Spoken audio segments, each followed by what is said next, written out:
नमस्कार। आकाशवाणी से प्रस्तुत है समाचार प्रभात।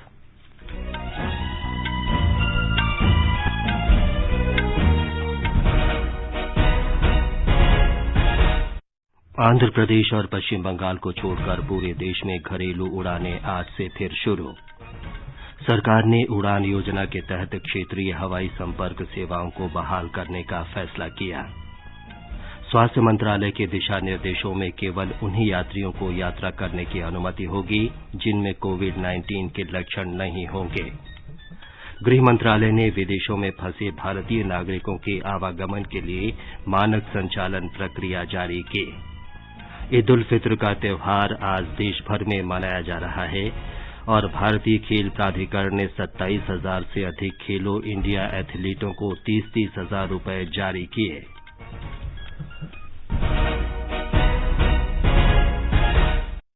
समाचार प्रभात के इस अंक में अपने सहयोगी नवीन सक्सेना के साथ मैं विमलेंदु पांडे।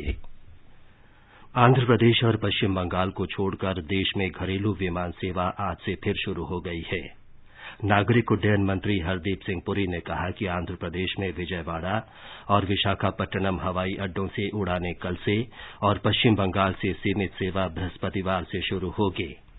चेन्नई में अधिकतम 25 उड़ानें ही आ सकेंगी, लेकिन वहां से जाने वाली उड़ानों की संख्या की कोई सीमा नहीं है। तमिलनाडु में अन्य हवाई अड्डों के लिए उड़ानें देश के अन्य भागों की तरह संचालित होंगी। नागरिक उड्डयन मंत्री ने कहा कि महाराष्ट्र में मुंबई से सीमित उड़ानों का परिचालन होगा। कोविड महामारी पर नियंत्रण के लिए राष्ट्रव्यापी पूर्णबंदी के कारण देश में विमान परिचालन 2 महीने पहले रोक दिया गया था।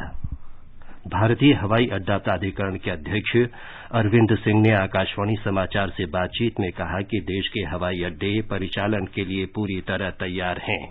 उन्होंने बताया कि दिल्ली हवाई अड्डे से वाणिज्यिक उड़ानें आरंभ में टर्मिनल 3 से संचालित की जा रही हैं।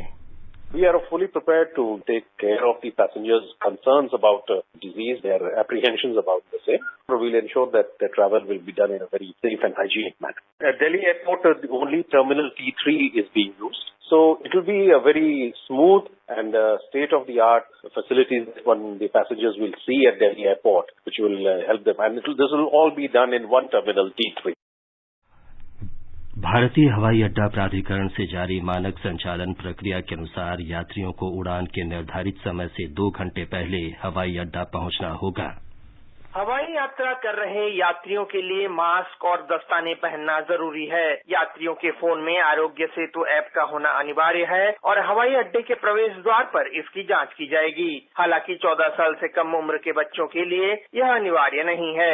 हवाई अड्डे के टर्मिनल बिल्डिंग में प्रवेश से पहले यात्रियों की थर्मल स्क्रीनिंग भी होगी। प्रत्येक यात्री को केवल एक बैग ले जाने की अनुमति होगी और उनको ट्रॉली का इस्तेमाल न करने की सलाह दी गई है। हवाई अड्डा संचालक सामान के सैनिटाइजेशन के पर्याप्त इंतजाम करेंगे। बुजुर्ग, गर्भवती महिलाओं और बच्चों को अभी के लिए हवाई यात्रा से बचने की सलाह दी गई है। सुपर्णा साइकिया के साथ अनुपम मिश्र, आकाशवाणी समाचार, दिल्ली। घरेलू उड़ान सेवा के लिए स्वास्थ्य मंत्रालय ने यात्रा के लिए दिशा निर्देश जारी किए हैं। केंद्र ने राज्यों से सुनिश्चित करने को कहा है कि वे हवाई अड्डों, रेलवे स्टेशनों तथा बस अड्डों पर थर्मल स्क्रीनिंग की सुविधा प्रदान करें। स्वास्थ्य मंत्रालय द्वारा जारी दिशा निर्देशों के अनुसार यात्रियों को एयरपोर्ट, रेलवे स्टेशन और बस स्टैंड के अलावा यात्रा के दौरान भी सभी सावधानियों का पालन करना होगा। राज्यों और केंद्र शासित प्रदेशों को यह सुनिश्चित करना होगा कि यात्रा से पहले यात्रियों की जांच की जाए। इसके अलावा राज्यों को यह भी ध्यान रखना होगा कि कोरोना के लक्षण नहीं पाए जाने वाले व्यक्तियों को ही हवाई, रेल और बस यात्रा की अनुमति दी जाए। वहीं यात्रा के दौरान सभी यात्रियों के लिए मास्क पहनना अनिवार्य होगा और सामाजिक दूरी के नियमों का पालन करना होगा। इन दिशा निर्देशों में यह भी कहा गया है कि हवाई अड्डों, रेलवे स्टेशनों और बस अड्डों पर कोविड-19 से संबंधित एहतियाती कदमों के संबंध में घोषणा की जाए और लोगों को जानकारी दी जाए। इन सभी स्थानों की नियमित रूप से सफाई की जाए और साबुन एवं सैनिटाइजर की उपलब्धता सुनिश्चित की जाए। अगर किसी यात्री में कोरोना के किसी तरह के लक्षण दिखाई देते हैं तो उन्हें कॉल सेंटर 1075 या जिला सर्विलांस अधिकारी को सूचित करना होगा। दीपेंद्र कुमार, आकाशवाणी समाचार। मुंबई अंतर्राष्ट्रीय हवाई अड्डे से आज वाणिज्यिक यात्री विमान सेवा फिर शुरू हो जाएगी। हवाई अड्डे से 25 उड़ानें संचालित की जाएंगी और इतनी ही संख्या में वहां पहुंचेंगे। हमारी संवाददाता ने बताया है कि नागर विमानन मंत्रालय के निर्देश पर और राज्य सरकार की सहमति से मुंबई से उड़ानों का आवागमन फिर शुरू किया गया है। महाराष्ट्र सरकार ने आज से मुंबई से घरेलू उड़ानों के लिए अनुमति दी है। राज्य सरकार के निर्देशानुसार हर दिन मुंबई अंतर्राष्ट्रीय हवाई अड्डे से 25 हवाई जहाजों के प्रस्थान तथा 25 का आगमन होगा तथा शहर में आने वाले सभी यात्रियों की राज्य सरकार द्वारा नियुक्त अधिकारियों के द्वारा तापमान जांच की जाएगी और उन्हें 14 दिनों के लिए सख्ती से अपने घरों में क्वारंटाइन में रहना होगा। राज्य के मंत्री नवाब मलिक ने कहा कि विमानों के आवागमन की संख्या को धीरे धीरे बढ़ाया जाएगा और राज्य सरकार जल्दी इस संबंध में विवरण और दिशा निर्देश जारी करेगा। इस बीच मुंबई इंटरनेशनल एयरपोर्ट लिमिटेड के अनुसार आज दिन भर में 50 प्रस्थान और आगमन की संभावना है और सभी उड़ानें टर्मिनल 2 से होंगी। निवेदिता, आकाशवाणी समाचार, मुंबई। स्वास्थ्य मंत्रालय ने विमानों, जहाजों और सड़क मार्ग के जरिए विदेश से आने वाले यात्रियों के लिए दिशा निर्देश जारी किए हैं। सभी यात्रियों को ये सुनिश्चित करना होगा कि वे यात्रा समाप्त होने के बाद अनिवार्य रूप से 14 दिन के पृथकवास में रहेंगे।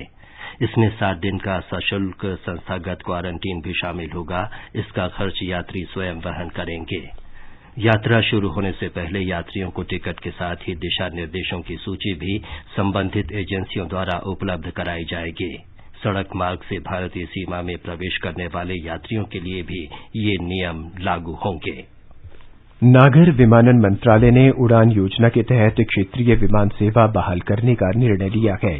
नागर विमानन मंत्री हरदीप सिंह पुरी ने ट्वीट संदेश में कहा कि इसके लिए पूर्वोत्तर क्षेत्र, पर्वतीय राज्यों, द्वीपों और अन्य छोटे मार्गों वाली उड़ानों को प्राथमिकता दी जाएगी। उन्होंने कहा कि धीरे धीरे इन उड़ानों की संख्या बढ़ाई जाएगी। मंत्रालय ने कहा कि 500 किलोमीटर तक की दूरी वाले और सभी ऑपरेशनल हेलीकॉप्टर मार्गों और आर्थिक रूप से लाभकारी मार्गों पर उड़ान की अनुमति दी जाएगी। गृह मंत्रालय ने विदेशों में फंसे और विदेश यात्रा के इच्छुक भारतीय नागरिकों के आवागमन के लिए मानक परिचालन प्रक्रिया जारी की है। स्वदेश लौटने वाले विदेशों में फंसे भारतीय नागरिकों को वापसी के लिए भारतीय दूतावासों में अपना पंजीकरण कराना होगा। ये लोग नागरिक उड्डयन मंत्रालय से अनुमति प्राप्त गैर व्यावसायिक उड़ान या सैन्य मामलों के विभाग या जहाजरानी मंत्रालय से अनुमति प्राप्त पोत से वापसी कर सकते हैं। वंदे भारत मिशन के दूसरे चरण में विदेशों में फंसे 23,000 से अधिक भारतीयों को स्वदेश वापस लाने के लिए खाड़ी देशों से लगभग 140 और उड़ानें संचालित होंगी। वंदे भारत मिशन का ये चरण 8 जून तक चलेगा। संयुक्त अरब अमारात से अधिकतम उड़ानें निर्धारित की गई हैं। दुबई से अब तक 57 उड़ानों की सूची घोषित की गई है। अबू धाबी से 26 उड़ानें संचालित होंगी। वंदे भारत मिशन के अंतर्गत संयुक्त अरब अमारात से पिछले 2 सप्ताह से अधिक समय के दौरान लगभग 6,000 भारतीयों को वापस लाया गया है। इस बीच दुबई में भारतीय महावाणिज्य दूत ने एक सार्वजनिक नोटिस जारी कर लोगों को आगाह किया है कि कुछ जालसाज संयुक्त अरब अमारात से भारत की चार्टर्ड उड़ान की व्यवस्था करने में नाम पर धोखाधड़ी कर रहे हैं। उन्होंने जालसाजों और ट्रैवल एजेंसियों से सावधान रहने की चेतावनी दी है। ये जालसाज आने वाले दिनों में भारत में विभिन्न स्थानों की उड़ान के लिए टिकट और भारत में क्वारंटीन सुविधा के लिए पैसे ले रहे हैं। महावाणिज्य दूत ने एक विज्ञप्ति जारी कर संयुक्त अरब अमारात में रह रहे भारतीयों को बताया कि भारत सरकार ने अभी तक ऐसी किसी उड़ान के लिए सहमति नहीं दी है। सरकार ने कहा है कि कोविड-19 महामारी से निपटने के लिए देश में स्वास्थ्य सुविधाओं का पर्याप्त ढांचा स्थापित कर लिया गया है। इन स्वास्थ्य सुविधाओं को 3 श्रेणियों समर्पित कोविड अस्पताल, कोविड स्वास्थ्य केंद्र और कोविड देखभाल केंद्रों में बांटा गया है। इन सुविधाओं में पर्याप्त संख्या में आइसोलेशन और आईसीयू बिस्तर तथा अन्य सुविधाएं मौजूद हैं। डेडिकेटेड अस्पताल 2.5 लाख के करीब बेड्स हैं आइसोलेशन प्लस आईसीयू के। लगभग 2065 हमने कोविड के एक्सक्लूसिवली डेडिकेटेड जो है हेल्थ सेंटर्स देश में क्रिएट किए। इनमें भी लगभग हमारे 1,77,000 जो है बेड्स इन अस्पतालों के अंदर जो है हमारे लिए मरीजों का इंतजाम है। फिर हमने कोविड केयर सेंटर्स, जो कि मामूली जो सिम्टम्स वाले पेशेंट्स हैं उनके लिए ऐसे भी लगभग देश में 7,063 हमने कोविड केयर सेंटर्स को विकसित किया, जिसमें करीब 6.5 लाख बेड्स की व्यवस्था की। दिल्ली सरकार ने 50 या इससे अधिक बिस्तरों वाले निजी अस्पतालों और नर्सिंग होम में 20% बिस्तर कोरोना मरीजों के लिए आरक्षित रखने का निर्देश दिया है। दिल्ली के स्वास्थ्य मंत्री सत्येंद्र जैन ने कहा है कि कोरोना मरीजों के लिए बिस्तरों की बढ़ती जरूरत को देखते हुए 117 निजी अस्पतालों और नर्सिंग होम से 20% बिस्तर आरक्षित रखने को कहा गया है। कोरोना मरीजों की बढ़ती संख्या को देखते हुए बिस्तरों की संख्या बढ़ाने की आवश्यकता महसूस की जा रही थी। ये समाचार आकाशवाणी से प्रसारित किए जा रहे हैं। समाचार प्रभात में आपका फिर स्वागत है। आगे बढ़ने से पहले एक नजर फिर से मुख्य समाचारों पर। आंध्र प्रदेश और पश्चिम बंगाल को छोड़कर पूरे देश में घरेलू उड़ानें आज से फिर शुरू। सरकार ने उड़ान योजना के तहत क्षेत्रीय हवाई संपर्क सेवाओं को बहाल करने का फैसला किया।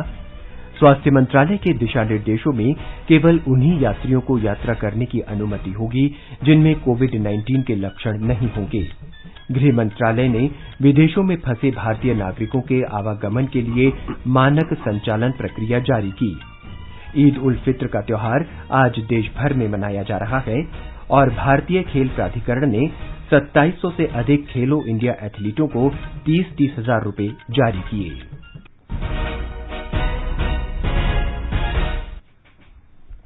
पंजाब स्वास्थ्य विभाग ने कोविड-19 महामारी के दौरान नाई की दुकानों या बाल काटने वाले सैलूनों की स्वच्छता के लिए विस्तृत सलाह जारी की है।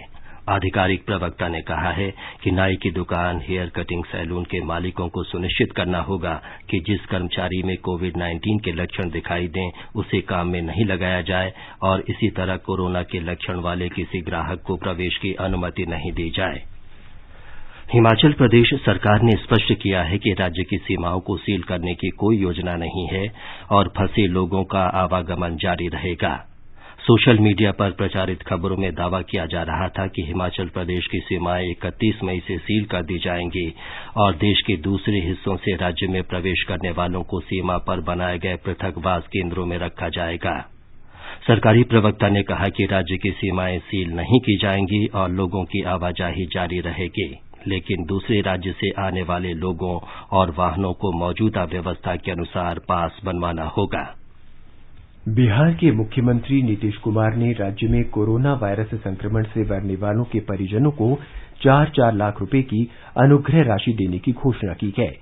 राज्य में कोरोना वायरस से 13 लोगों की मृत्यु हो गई है। संक्रमण के मरीजों की संख्या बढ़कर 2574 हो गई है। हमारे संवाददाता ने बताया है कि राज्य में आने वाले प्रवासी श्रमिकों में संक्रमण के मामले लगातार बढ़ रहे हैं। प्रवासी मजदूरों में पॉजिटिव मामलों की संख्या में लगातार वृद्धि हो रही है। दिल्ली, महाराष्ट्र और गुजरात समेत देश के विभिन्न राज्यों से आने वाले 1654 कामगारों में पॉजिटिव मामलों का पता चला है। यह राज्य में संक्रमित मरीजों की संख्या का 64% से अधिक है। इसे देखते हुए राज्य सरकार ने सभी प्रवासी मजदूरों का स्वास्थ्य सर्वेक्षण कराने का निर्देश दिया है। इधर प्रवासी कामगारों के आने का सिलसिला जारी है। बिहार में अब तक 910 श्रमिक स्पेशल ट्रेनों के जरिए 13,45,000 से अधिक मजदूर आ चुके हैं। आने वाले दिनों में लगभग 8 लाख और कामगारों के आने की संभावना है। आकाशवाणी समाचार के लिए पटना से कृष्ण कुमार लाल। झारखंड में कोविड-19 से संक्रमित लोगों की संख्या 377 हो गई है। कल 27 लोगों में संक्रमण की पुष्टि हुई। पाकुड़ जिले में 4 लोगों में संक्रमण मिला। पहला ये जिला ग्रीन जोन में था।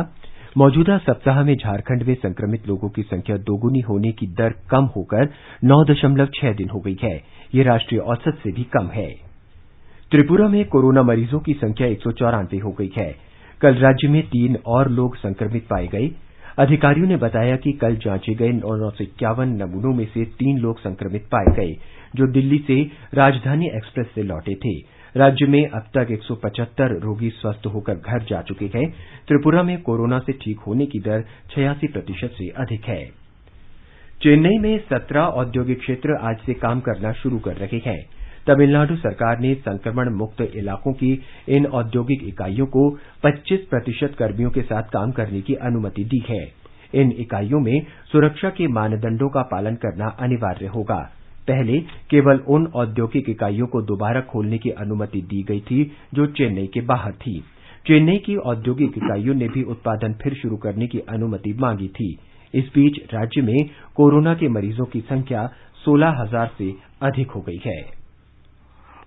आकाशवाणी का समाचार सेवा प्रभाग विशेषज्ञों की सलाह श्रृंखला में कोविड-19 महामारी के बारे में जाने माने चिकित्सा विशेषज्ञों की राय से अवगत कराता है। अखिल भारतीय आयुर्विज्ञान संस्थान एम्स के निदेशक डॉ रणदीप गुलेरिया ने कोरोना संक्रमण का फैलाव रोकने के लिए लोगों को सुरक्षित दूरी बनाए रखने और बार बार हाथ धोने जैसे नियमों का कड़ाई से पालन करने की सलाह दी है। जैसे जैसे अब ऑफिस खुल रहे हैं, लोग वापस आ रहे हैं, एक तो ऑफिस में सोशल डिस्टेंसिंग, ऑफिस में भी अगर आप बैठी हैं तो कम स्टाफ रखो, उनकी दूरी जो है कम से कम 6 फीट या 2 मीटर की दूरी में बैठे, वो आपस में खाना इकट्ठा ना खाएं। जैसे ऑफिस में अंदर आएं या ऑफिस के बाहर जाएं तो अपने सैनिटाइजर से हाथ साफ रखें। कई ऑफिसेज ये भी कर रहे हैं जो अच्छी है कि एक ही जगह से लोग अंदर आएं और एक दूसरी जगह से बाहर जाएं, जिससे मिक्सिंग ना हो, वन वे आना जाना हो, दरवाजों पे या रास्ते में भी सोशल डिस्टेंसिंग बनी रहे। लोकनायक जयप्रकाश नारायण अस्पताल के डॉक्टर नरेश गुप्ता ने कहा कि एहतियाती उपायों से कोरोना वायरस को काफी हद तक नियंत्रित किया जा सकता है और बहुत कम लोगों को ही अस्पताल में दाखिल कराने की जरूरत पड़ती है। अगर इंसान को एक्सपोजर है उस इंसान के साथ जिसको कि कोरोना वायरस देखा या भुगता है तो उसका कोरोना वायरस होने का चांस है। कॉमन कोल्ड और कोरोना वायरस इन्फेक्शन दोनों की दोनों आमतौर से अपने आप ही सेटल कर जाते। 80% में तो ऐसी भी तकलीफ नहीं करते हैं या इतनी हल्की करते हैं कि लोग घर पे ही ठीक हो जाते। 10-15% में उनको अस्पताल जाके कुछ दवाई दी जाती है और वो सेटल हो जाते हैं। 5% या उससे कम वाले हैं जो कि दाखिल होना पड़ता है। तो फर्क आप नहीं कर पाएंगे, सेटल आप हो जाएंगे। आकाशवाणी का समाचार सेवा प्रभाग आज फोन इन कार्यक्रम में कोविड-19 पर विशेष परिचर्चा प्रसारित करेगा। श्रोता स्टूडियो में सीधे फोन कर विशेषज्ञों से सवाल पूछ सकते हैं। नंबर है 011-233-14444। हमारा टोल फ्री नंबर है 1800-115767।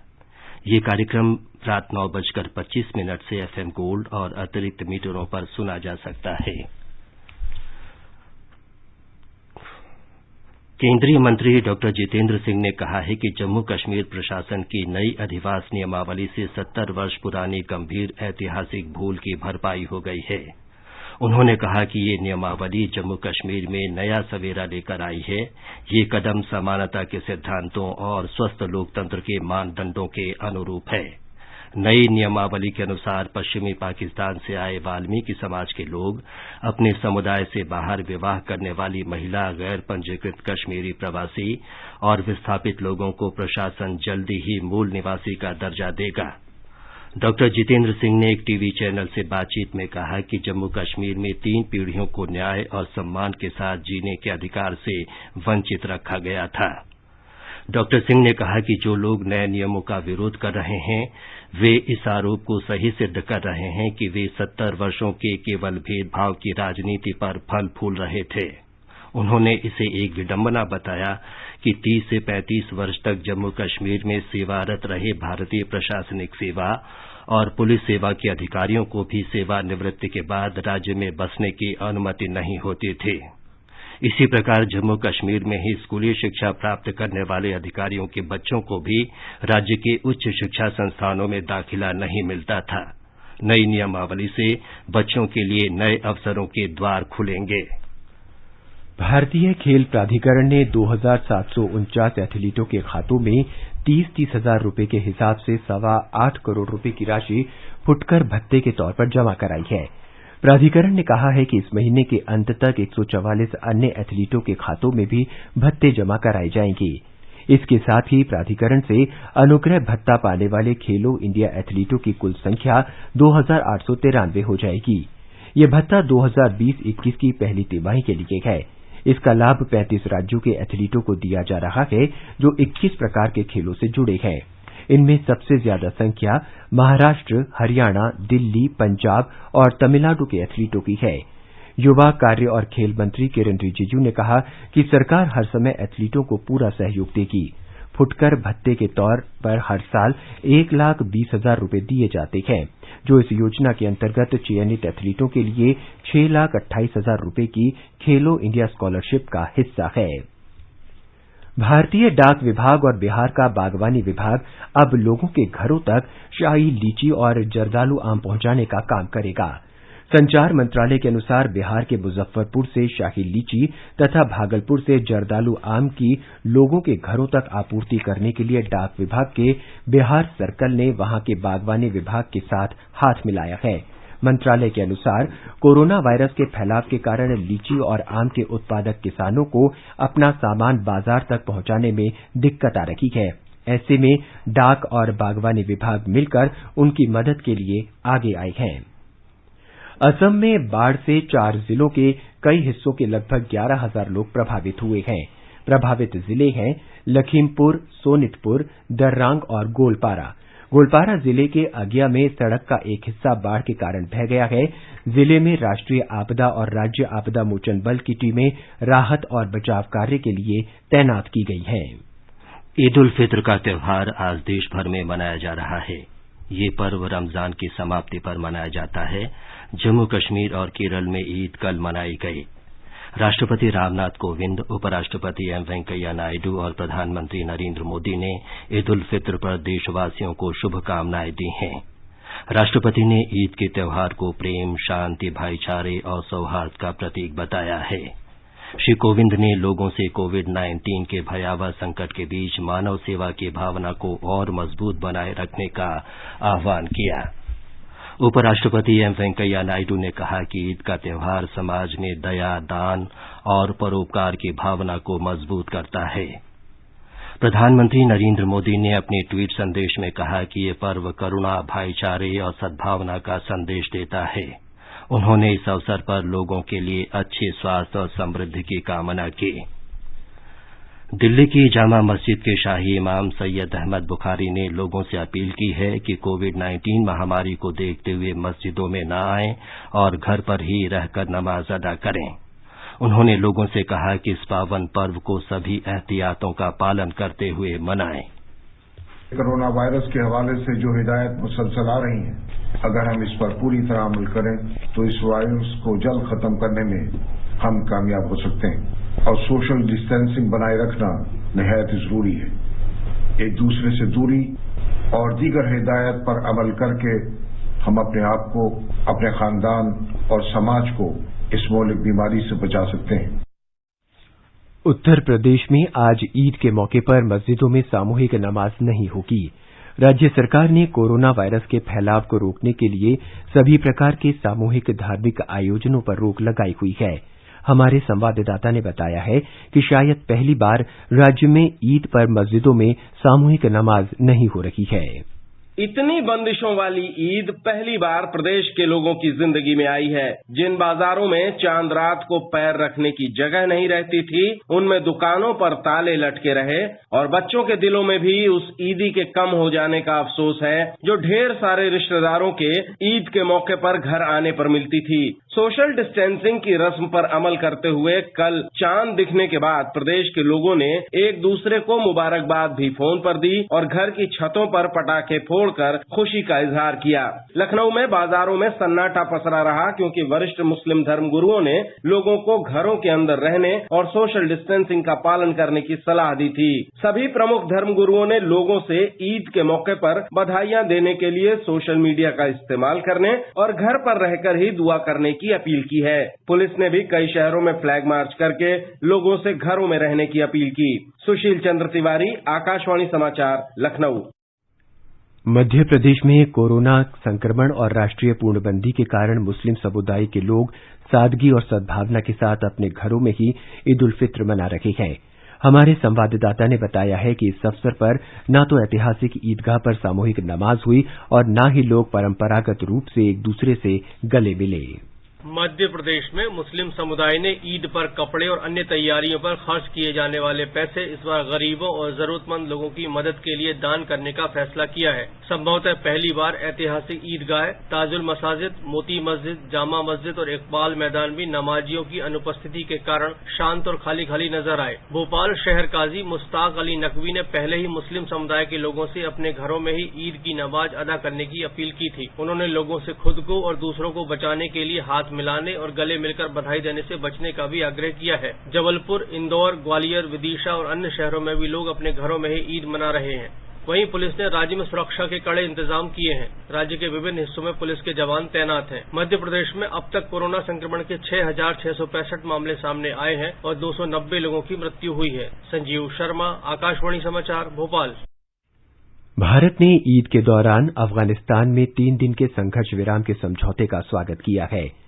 विदेश मंत्रालय ने कहा है कि भारत को उम्मीद है कि इस संघर्ष विराम को आगे बढ़ाया जाएगा और कोरोना महामारी से उत्पन्न गंभीर मानवीय संकट को देखते हुए इसे स्थायी किया जाएगा। विदेश मंत्रालय ने कहा है कि शांति, सुरक्षा, संप्रभुता और समृद्धि के संघर्ष में भारत अफगानिस्तान के लोगों के साथ है। और अब एक नजर देश के विभिन्न भागों में मौसम के पूर्वानुमान पर।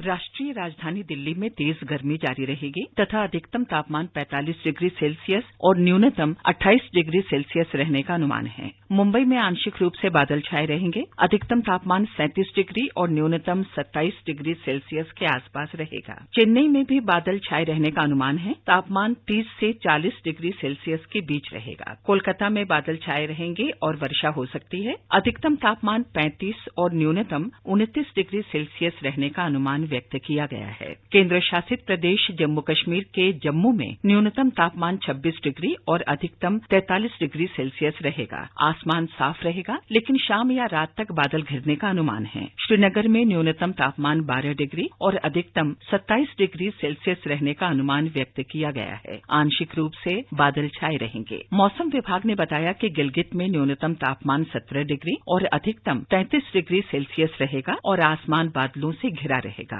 मुजफ्फराबाद में आसमान साफ रहेगा और न्यूनतम तापमान 20 डिग्री सेल्सियस और अधिकतम 28 डिग्री सेल्सियस रहने का अनुमान है। समाचार कक्ष से मैं आशा निवेदी। ये समाचार हमारी वेबसाइट newsonair.com/hindi पर भी उपलब्ध हैं। और आज के अखबारों की सुर्खियों के साथ हैं नवीन सक्सेना। धन्यवाद विमलेंदु। पूर्णबंदी की घोषणा के बाद आज से घरेलू विमान सेवा का संचालन अधिकतर अखबारों की बड़ी खबर है। राष्ट्रीय सहारा की टिप्पणी है, आज से फिर जिंदगी की उड़ान। 4 राज्यों की नानुकुर के बीच शुरू हो रही विमान सेवा, दिल्ली से रोज 380 उड़ानें। हिन्दुस्तान लिखता है, सभी प्रकार की यात्राओं के लिए दिशा निर्देश जारी, यात्रियों का क्वारंटीन राज्य तय करेंगे। कोरोना संक्रमण की बढ़ती रफ्तार पर अखबार मुखर है। पंजाब केसरी की सुर्खी है, कोरोना मरीजों से भर चुके हैं अस्पताल। दिल्ली के 117 प्राइवेट अस्पतालों में कोरोना मरीजों के लिए 20% बेड आरक्षित होंगे। जनसत्ता लिखता है, कोरोना विषाणु संक्रमण के मामले में 10वें स्थान पर भारत, पिछले 24 घंटों में 6,767 नए मरीज। दैनिक जागरण ने उत्तर प्रदेश के मुख्यमंत्री योगी आदित्यनाथ के हवाले से लिखा है, अनुमति के बाद ही दूसरे राज्य बुला सकेंगे श्रमिक। मुख्यमंत्री योगी का ऐलान, सुरक्षित करने होंगे प्रवासियों के सामाजिक और वैधानिक अधिकार। अमेरिका में कोविड से मृतकों की संख्या 1 लाख के नजदीक पहुंचने पर राजस्थान पत्रिका की सुर्खी है, न्यूयॉर्क टाइम्स का पूरा मुखपृष्ठ मृतकों के नाम से भरा। पत्र लिखता है कि ये महज आंकड़े नहीं हैं, ये वे लोग हैं जिनका परिवार था और जिनके दोस्त थे। और अंत में मुख्य समाचार एक बार फिर। आंध्र प्रदेश और पश्चिम बंगाल को छोड़कर पूरे देश में घरेलू उड़ानें आज से फिर शुरू। सरकार ने उड़ान योजना के तहत क्षेत्रीय हवाई संपर्क सेवाओं को बहाल करने का फैसला किया। स्वास्थ्य मंत्रालय के दिशा निर्देशों में केवल उन्हीं यात्रियों को यात्रा करने की अनुमति होगी जिनमें कोविड-19 के लक्षण नहीं होंगे। गृह मंत्रालय ने विदेशों में फंसे भारतीय नागरिकों के आवागमन के लिए मानक संचालन प्रक्रिया जारी की। और ईद उल फित्र का त्यौहार आज देश भर में मनाया जा रहा है। इसके साथ ही समाचार प्रभात का ये अंक समाप्त हुआ। नमस्कार।